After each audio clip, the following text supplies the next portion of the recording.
You are live. You are live.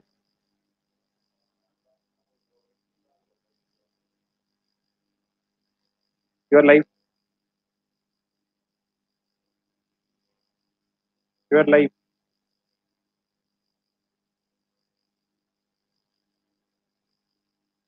You are live. We've seen that in last 1 year during this pandemic, the movement of the people is restricted. And that's why the work is to be taken from where the person is available. So especially the work related to the data center, which was never allowed outside the data center, now has been allowed, and we have been compelled to allow from their home, from the place where they are at present, or when they are moving also. So I prepared some insights on that. So first of all, we will try to understand the importance of strong cybersecurity. So it is for the safety and security. It is for the security of the IT assets, be it hardware, be it software, be it database, customer data, confidential data. And it is for the purpose of providing proper information security to the customer's data. And it is done through setting up a cybersecurity operations center. So in my Allahabad Bank instinct, I have been able to set up cybersecurity operations center. And while setting up the cybersecurity operations center, 3 pillars of security are to be taken care.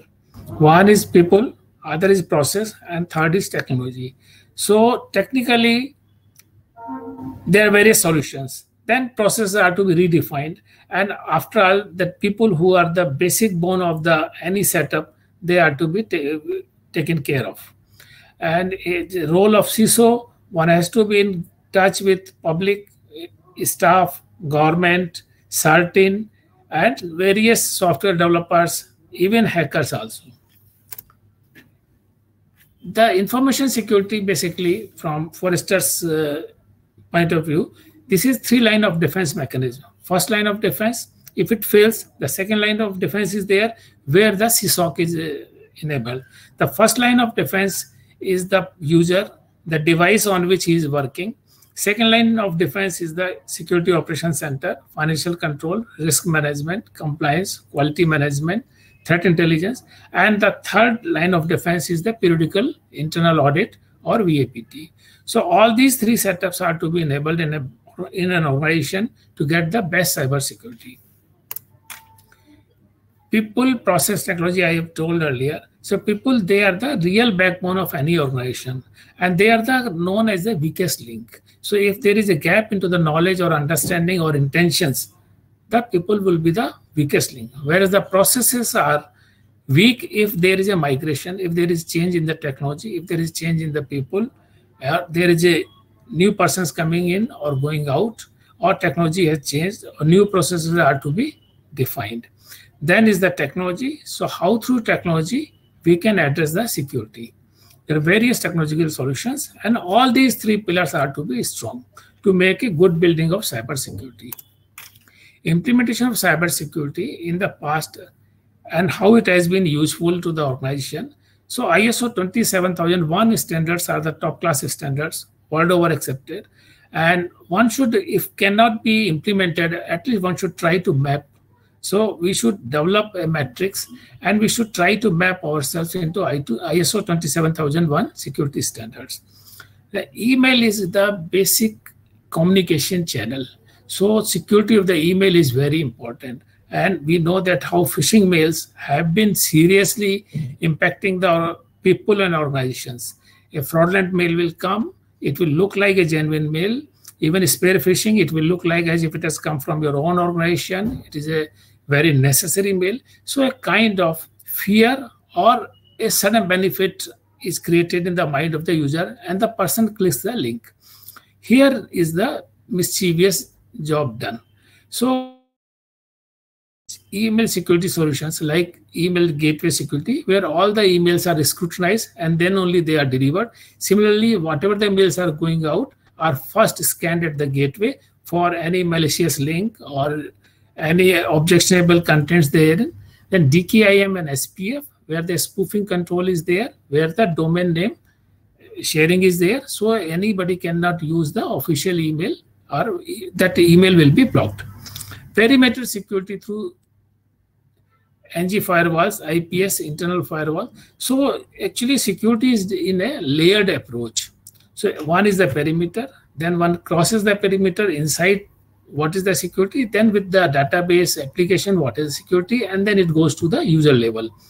So at all levels, security is to be enhanced and it is to be monitored properly.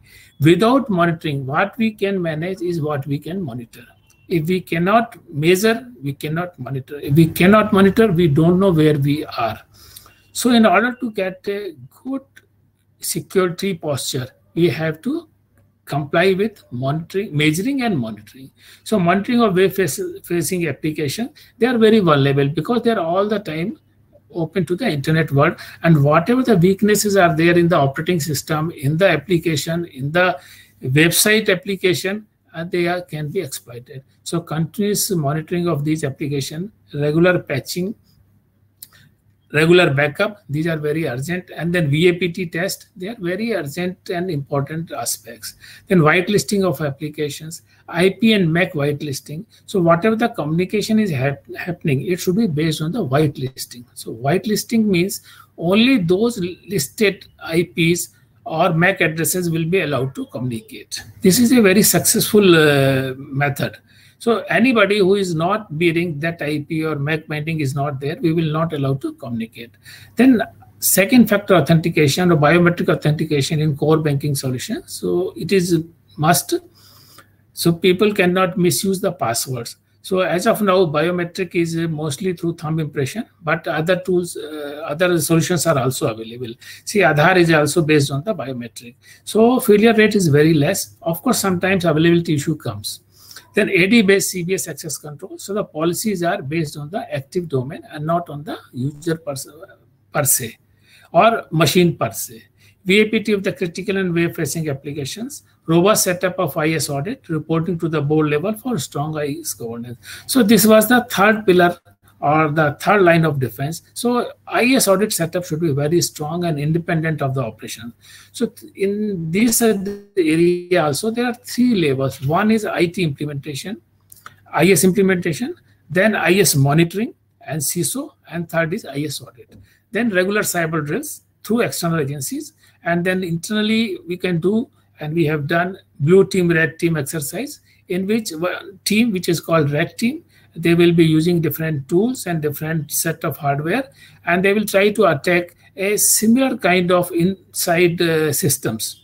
It will not be the live systems, it will be a copy of the live systems, and then they will try to attack and gain the access to the available data. And blue team will be there, which will try to protect, and which they will find out through the logs who is attacking. So this is a very good learning point, and these kind of drills make the team capable to face the real-time situations and to avoid such kind of incidents. Implementation of CSOC in the past, but very useful in the recent pandemic times. So I am telling you, whatever today we do, the benefits are reaped tomorrow, not immediately. So whatever we have done before the pandemic, we were not knowing that such a situation will come where we will have to allow people to work from home, work from, say, their car or from a remote place. But since these solutions were implemented, we could easily move to such difficult situations. So in the SOC, we have implemented 12 different solutions. I'm sharing with you. One is the same, that is security incidents event management, where all kind of logs from various devices are collected, collated, and then analysis is done.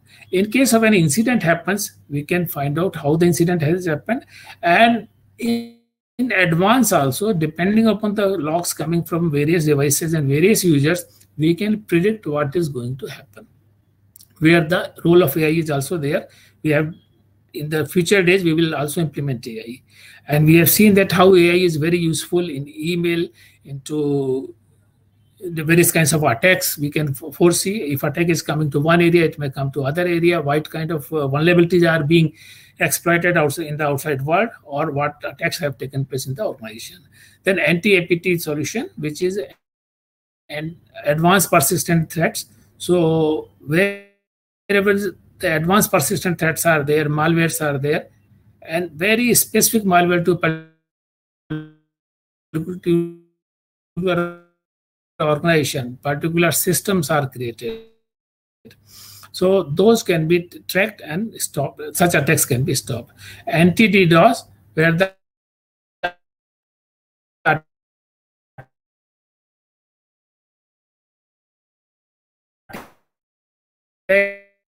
is done on the availability of it is as good as your organization is not working. That particular system is not working. So that we all know that how the activity in a website takes place. Whatever the information or query we are making in a form, which is called the web page, is going to a database. After the authentication,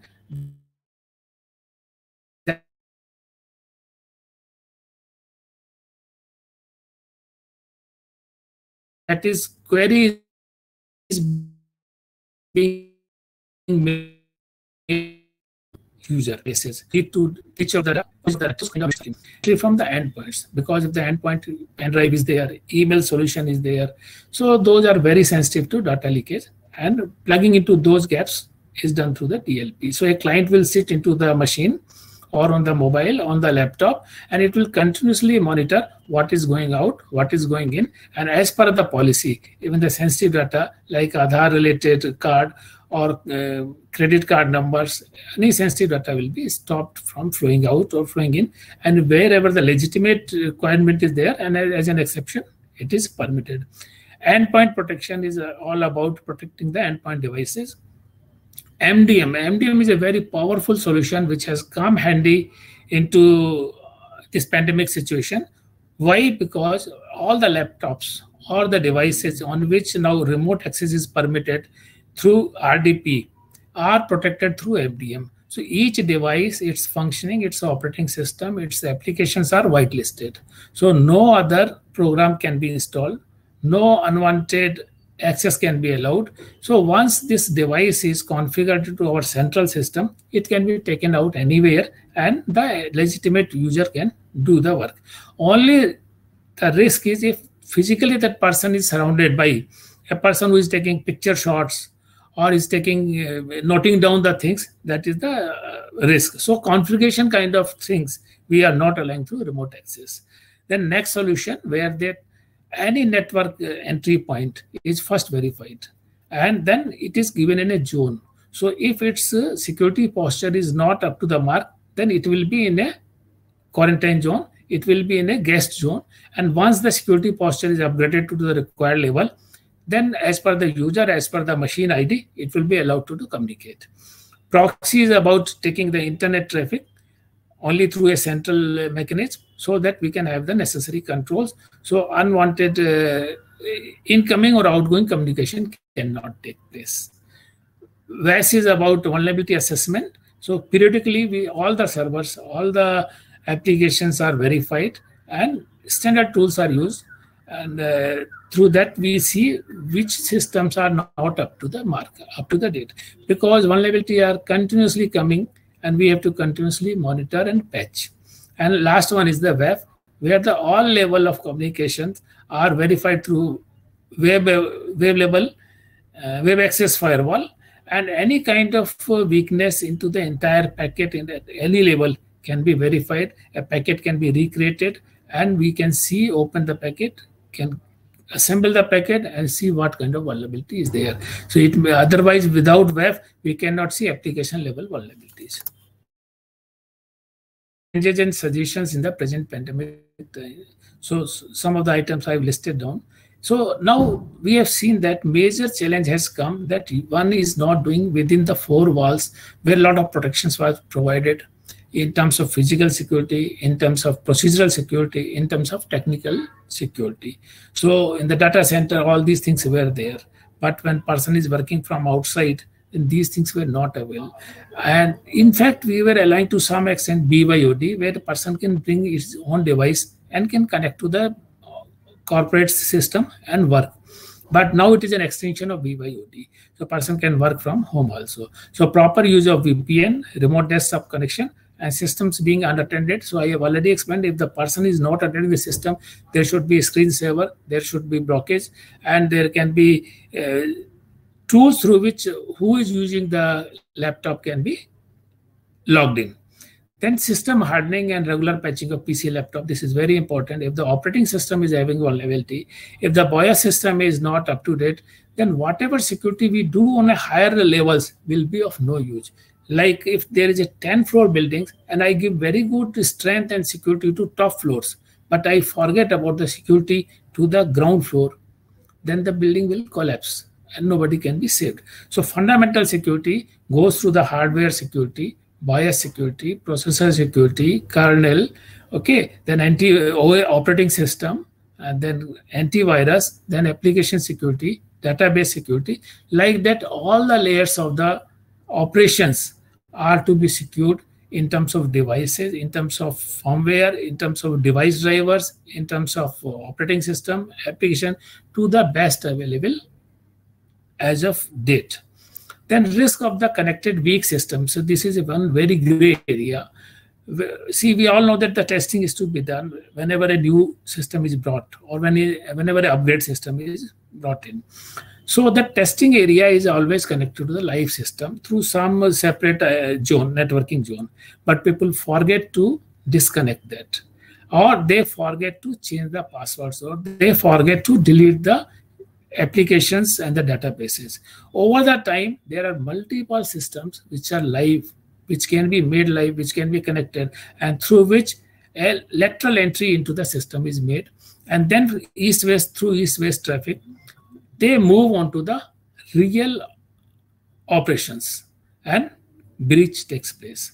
So this is a very gray area. I've seen many systems, even it happens with us. See, we are taking one backup and keeping in a pen drive. Then we fear that it may be lost. We take second backup, then third backup. Over the time, we forget where at all backups are there, even within the hard disk or on the cloud, and multiple backups are there. Just like passwords, we take one password for a particular, say for a particular user, similar kind of password we are using at other place. Then after some time we'll forget at third place also we are using the same type. And if one breach is there, it will be breach. It is possible to breach all those user IDs. Similar way, any unwanted thing should not be left open for breach. And then it is advised to use good password manager, because it is very difficult. We have seen in the earlier discussion also to use the password, or to keep passwords very hard and different for different sites. It's very humanly difficult. But a good password manager, which is with the device fingerprinting capability, which cannot be used from unauthorized devices, is very good. There are so many good password managers are there, and even browser-based password manager is okay. But if you use a good standard password manager like Dashlane, like LastPass, or even every nowadays browsers are giving, or even these passwords are supporting the browsers, there is a higher level of possibility that our passwords are not breached. There is a password generator also. You can generate difficult passwords. You can reset the passwords over the time. Understanding the risk of social engineering, email attachment, use of old versions of applications. So working in this area, one should know that social engineering has become very powerful, through which any person can be hacked.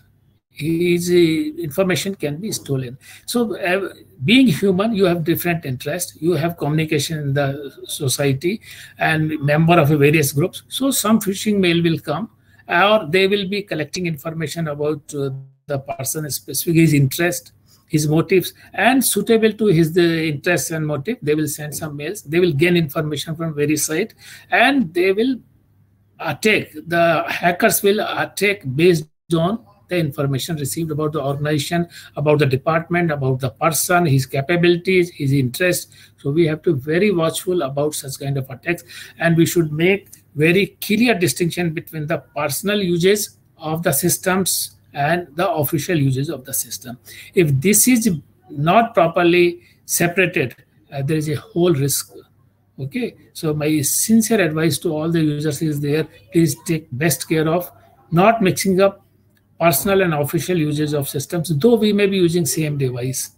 Okay, but there are solutions. And never install software just for testing purpose, either on iPad or on mobile or on device which is live, which is you are using for the official purpose or for banking transaction purpose, because banks transactions are very vulnerable, because immediately money will go out, and hackers are most after the either government organizations or the banks. And there are critical sectors which are very vulnerable. So in India also we have got some 9 sectors, and banking is one of them. Only whitelisted devices, user application should be permitted, and MDM has to be proven a very good solution. Justified use of the web meetings. Now we have seen there's enormous growth of web meetings, and so many applications are there. So I think there should be some standard also. There is no such standard. We have seen Zoom, there was some compromise. Then in some countries, certain social media devices, sites are blocked. So all those things, some international standard should be made, and some SACA or some sites, some government agency should come who are acceptable to all over the world and bring some standard, because now school class teachers all are using, and they are very vulnerable. And whatever the data is being collected either by web meetings or by third party or by payment gateways, how that is protected is very, very important. So one protection with the user, other protection is with the government, third protection is with the organization, and the fourth partner is the gateways. So there should be some standard for gateways also, and it should be implemented. Otherwise, whatever the protection is taken by others, if it is breached, security is as good as weakest link, strength of the weakest link. So I find that the gateways are becoming weakest link. They are holding a lot of data. Even see, we go and stay in a hotel. Okay, a lot of personal data is shared. How well it is organized. They are connected to internet. They save on the same machine. Our passport is photocopy is with them. They can copy and put on the website. So a lot of risks are there. So there should be some standard methods. So at least in Europe, they have come with the GDPR, which is very strict. So with that strictness, some betterment is happening. I think that the spirit of maintaining the security should be all there. And it should not be because of the fear of the penalty. It should be with the interest of safety and security of the users and all the stakeholders. Remote working, and safe use of Wi-Fi. Now, almost all are using Wi-Fi. Wi-Fi is a very weak kind of, or not weak, at least vulnerable kind of communication method, where attack is very easily possible. Nobody has to come physically to your place. Okay, and signal is going outside your home. Signal is going outside your organization, where from attack can be launched either on the device or on the router, and even sensitive information can be stolen. So higher standard of authentication should be used, and Wi-Fi best practices should be used, and whitelisting should be also done there. So anybody cannot come and connect to your Wi-Fi. And this has been very successfully implemented in my place. So I advise that Wi-Fi should be taken with extra care. Data privacy and data security of the data collected. So we know that data privacy, now a lot of concern is going on, and whenever the user says he doesn't want any relationship with you, with an organization, and he wants data to be deleted, now it should be deleted or it should be purged from the system. We should not unnecessarily keep a thing into the system which can tomorrow, if compromised, lead us into problem and legal problem. And we should also understand that risk is not only the financial risk. There is a litigation risk, the reputational risk, litigation or legal risk, and reputational risk. And those risks sometimes can be still costlier than the actual cost of the data, actual value of the data, not the cost, actual value of the data. So we have to be very careful about such things. And importance of knowing risk of the ransomware, phishing email. So awareness is very key component. So keep just like this webinar, many webinars should take place. People should take interest, and there should be some gamification of the security knowledge. So the people get interested, even for the children also. Now everybody is using computer. So even uneducated people, they are using a mobile to some extent because pictorial things are there. they can use it. So ransomware, phishing mail, malware, what it is, what is the weak password, what is the problem of using default password. So many cameras, they are still running on the default password. So many routers are running on the default passwords. And because of that, from like a Shodan or other, so many sites are there where you can access to any camera, you can access to any router. One can steal the information, sensitive information also. Online scams are happening. So my advice is that all the users at their personal level, whether they are educated, highly technical, non-technical, customer, or in job, all should be aware of the risk. What is the security risk? Like if you sign on a plain paper and give it to someone, what the risk we are having, similar kind of risk is there when we are using the computers or laptops or mobiles. And there is another story. If you are using very high level of security and for some reason you are sick, the person is sick, his information cannot be taken or understood by the legitimate next person. You understand what I am saying? If I put my data, I want to make some payment and I met an accident and I cannot, all the accounts are now in my mobile, how the payment will be made to the hospital. And my next person, my next family member, they don't know the password of that site. So there are so many areas where still a lot of research and a lot of implementation is to be done. Then zero trust model, importance of zero trust model, it is about communication of either device to device or application to application or even person to person. So we should not inherit the trust. It means that if say somebody is coming in military uniform, okay, and last time I met so many people and I relied them. So next time if somebody is coming in the same uniform, I'm trusting him. So he may not be the right person. He may be simply wearing the military uniform. I may be cheated. Yeah, some attack may happen. Similarly, when a system is connecting to other system and it is bringing the trust of its organization by only by one virtue, it should not be trusted. So it should be verified, and authenticity, authorization, and accountability. All 3A authentication should be done. So we can come to know who has come, for what purpose, whether he should be authenticated, what authorization is there, up to what level he can do the activity, and whatever activity is done and whatever authorization is done, it should be accounted, it should be recorded, and it can be proved. Then log monitoring. So whatever the applications are happening, logs are actually small files which are created whenever some activity is taking place, and it is written. And over the time, it is overwritten because we cannot give a lot of space to it. And if monitoring is not there, logs of no use. But we, as an organization, we should use log monitoring. So those logs should be captured and continuously monitored. So within time or within, say, very less time, we can react. Instead of reacting, we can be rather sometimes proactive also. Need of regular removal of non-current users, employees, and system. This is also very important. Some people resign, they are transferred out. Okay, or we change the device. I was using X mobile and now I'm using Y mobile. I've simply given that X mobile to my friend or to my brother or my sister, and my information is unnecessarily compromised.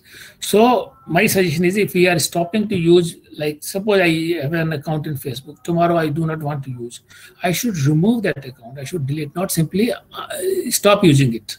Okay, until unless there is a plan to use after some time, I should. So this is very important. Any email, people have created email into multiple places. Okay, and then after some time they are not using, so they should delete. They should remove. Otherwise, it can be compromised. And not only that will be compromised, through the information they steal from there, hackers steal from there, your account can be compromised. And this is very important for government officials or business tycoons or people who have got some sensitive assignments. It is very important for them, because it is not necessary today I am in the sensitive assignment. I may be using computer system for last 10 years. Now I have come to a sensitive assignment. So my old information is always available on the net. And if that is compromised, through those compromised information, a smart hacker or hacking group can come to me or can trouble me.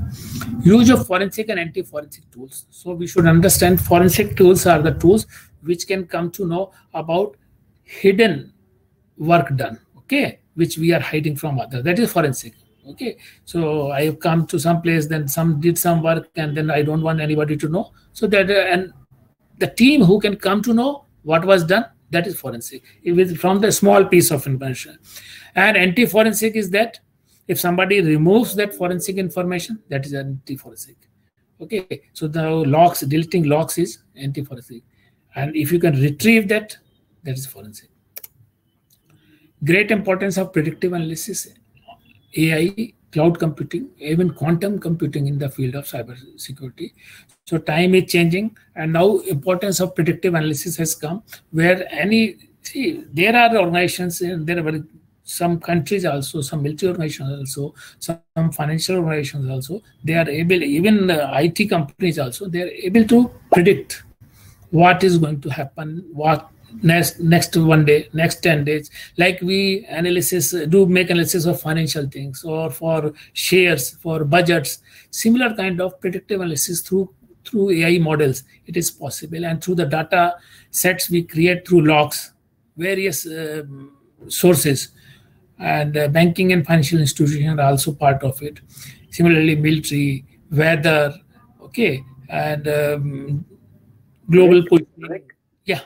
Sorry to disturb you. We are just running out of the time. If you can wind up your presentation. Okay.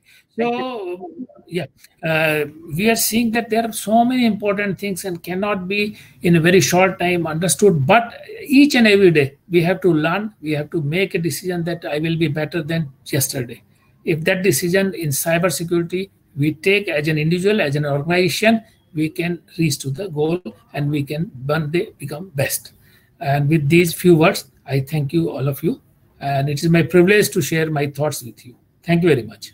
Thank you so much, Vivek, for such a thoughtful presentation, such a knowledgeable session from your side. It's been an honor for us that you have given time to us for this phenomenally awesome presentation.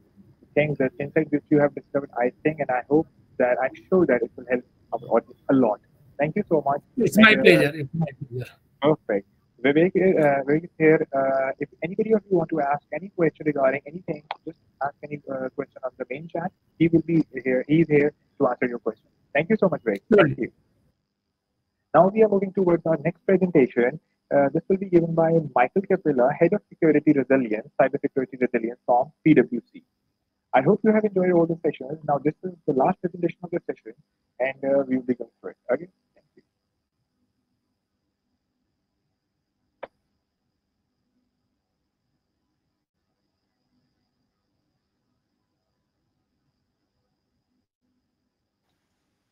Hello, everyone.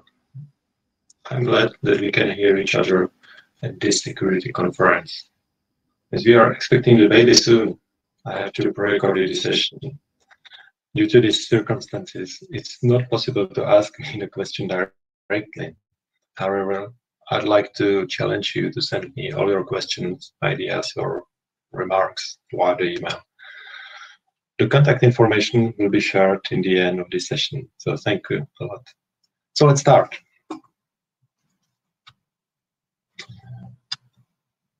At first, I'd like to introduce myself. My name is Michal Čábela, and I'm leading the cyber resilience team here at PwC in Czech Republic. I'm a big fan of blockchain.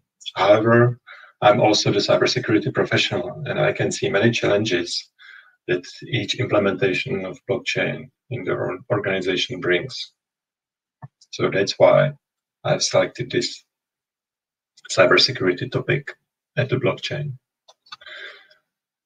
So what is on the agenda? At first, we have the blockchain intro. Then I would like to show you a few use cases of blockchain in cybersecurity. Then I will show you some challenges from the cybersecurity perspective if you want to implement a blockchain. And in the end, I have one experience, my personal experience with not so great blockchain implementation in their organization. So let's start with the blockchain intro. Blockchain has been widely known thanks to Bitcoin and other cryptocurrencies. And I want to show you the different aspects that relate to the application of blockchain with the techniques commonly used in the field of cybersecurity. So, first things first, and brief recap, what is the blockchain? As I have mentioned, everyone knows the Bitcoin. This is also the best known implementation of the blockchain, that's for sure. However, blockchain is much more than that, being seen as the service and structure behind the cryptocurrencies. Nowadays, in addition to cryptocurrencies, many other applications areas rely on blockchain technology, like the energy trading, health, supply chain, manufacturing, many others. So, the basis of blockchain, what is it? I don't want to spend much time on that, as I expect that nearly everyone knows it. However, it may happen that someone is not familiar with the blockchain, so let's jump into the helicopter view. And this is just the helicopter view. The blockchain is the chain of blocks, obviously. That is not a big surprise. Each block is basically the structure composed of the header and the body. The body is containing the transaction, so it means the data we want to store in the blockchain, whatever data you want. All blocks are time-stamped, so you know when the block was created. The way these blocks constitute a chain is through the pointer to the previous block. The header of each block contains the cryptographic hash of the previous block, so it's chained together. It means that each block is linked to the previous one and the chain cannot be disconnected. I think it's easy. Not the rocket science. Still. And now, how these blocks are stored. It is the ledger of blocks that is distributed between the participants of the decentralized network without any central authority. The network is represented by the set of independent devices that act as the nodes of the network. In the public blockchain, all participants in the network keep a copy of the ledger. Here we have the copy of the ledger. It means that is something is to. It means if there is something to be changed, it has to be changed across the whole blockchain network. So you are not able to change it here and not here. Then it's not working. It's pretty easy, right? In the reality, it is a bit more complicated. However, for the purposes of this helicopter view, it's well enough, and I hope that everyone is familiar with blockchain. So what are the key benefits of this scheme? And this is the last intro slide. The transparency. All network participants share the same copies of the data stored in a blockchain.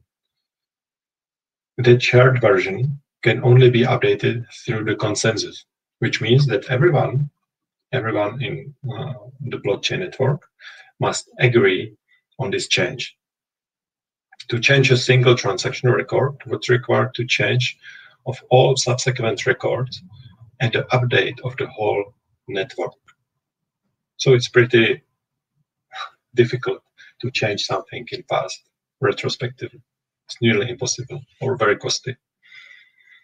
The enhanced security, second part.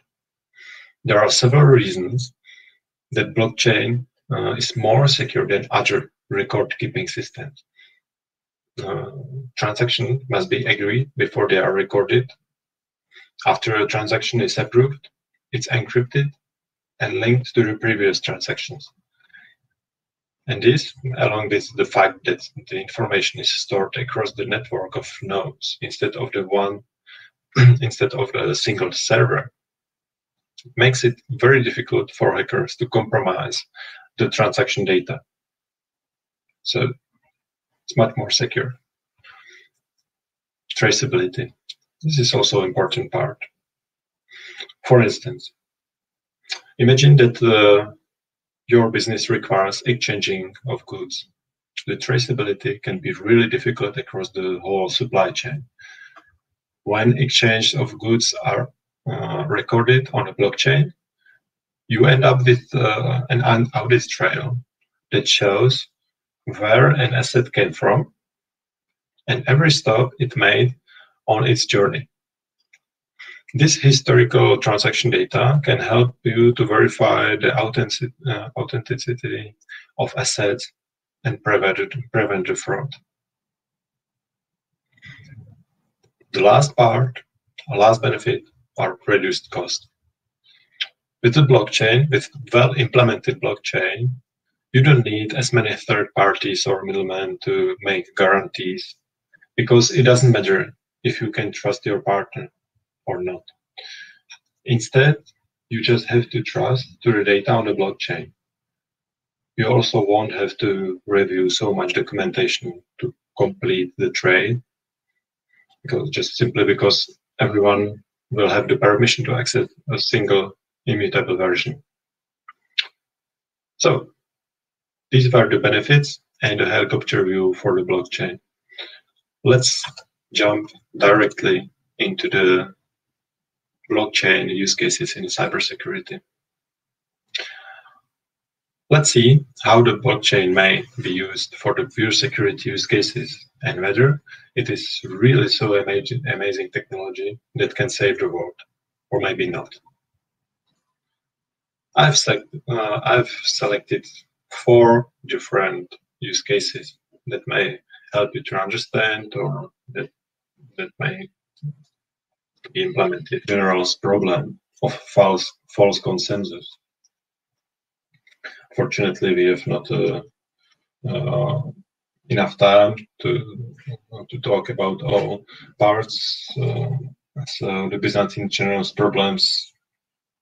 It's an interesting case how to communicate with remote sites, but right now we have no more time to spend on that. So I would recommend to elaborate on that independently. It's interesting theory. So the private blockchain networks, especially with the lower number of nodes, would need to ensure that their network is sufficiently distributed globally and resilient with no single point of failure on an organization or platform level to ensure continuous operation, even in the event of the natural disease or coordinated attacks. The less nodes you have in your blockchain network, the more you have to focus on preventing single point of failure. And the second and last one here is uncommunicative nodes. Another security concern in the establishing of network architecture is how to treat uncommunicative nodes. The nodes may go offline for various reasons. As I have mentioned earlier, it could be the natural disaster or something like that. But the network must be structured to function without the offline nodes. And it must be able to quickly bring these nodes back and up to speed if they return. The way how to replicate the updated ledger into the fresh connected nodes may be tricky, as you can see in my next example. So that brings me into next chapter.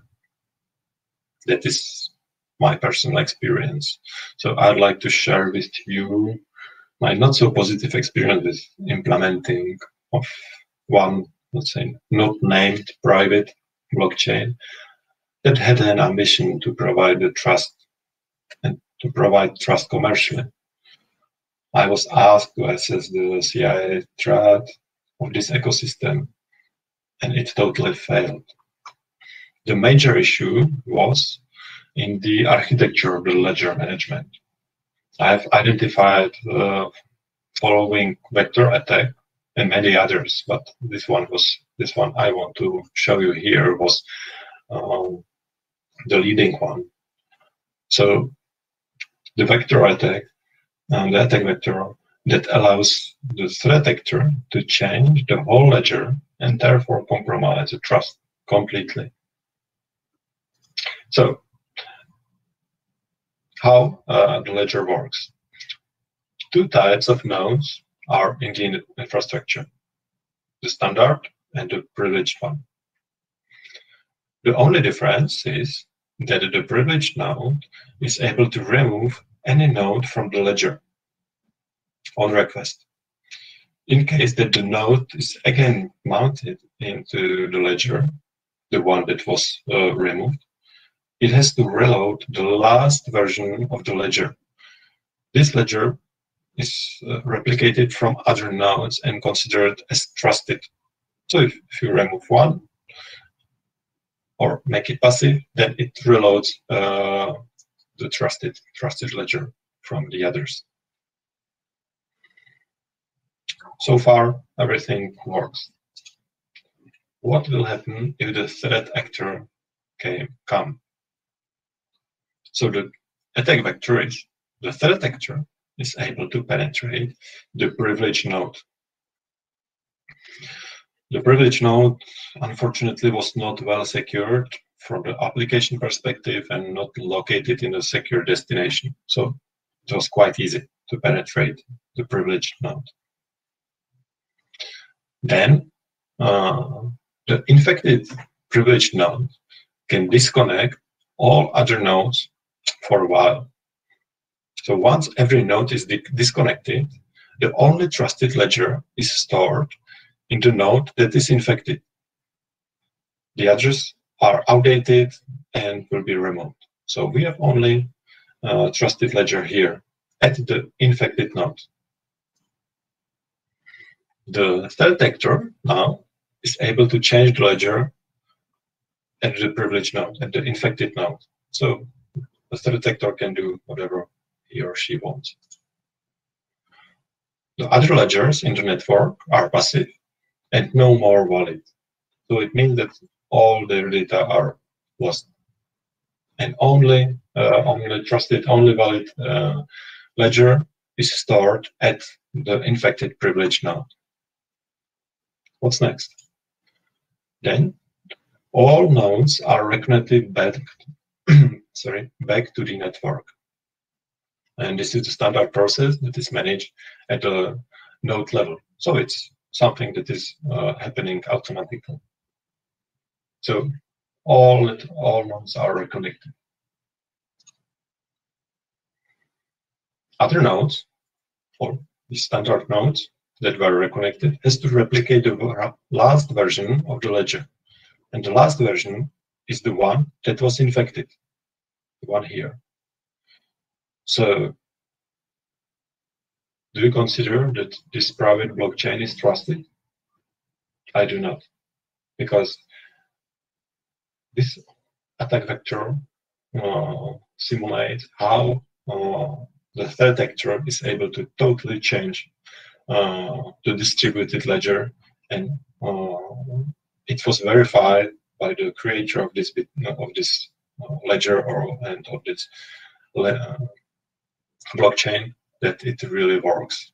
So after this assessment, they totally changed the approach, and they were trying to fix that issue.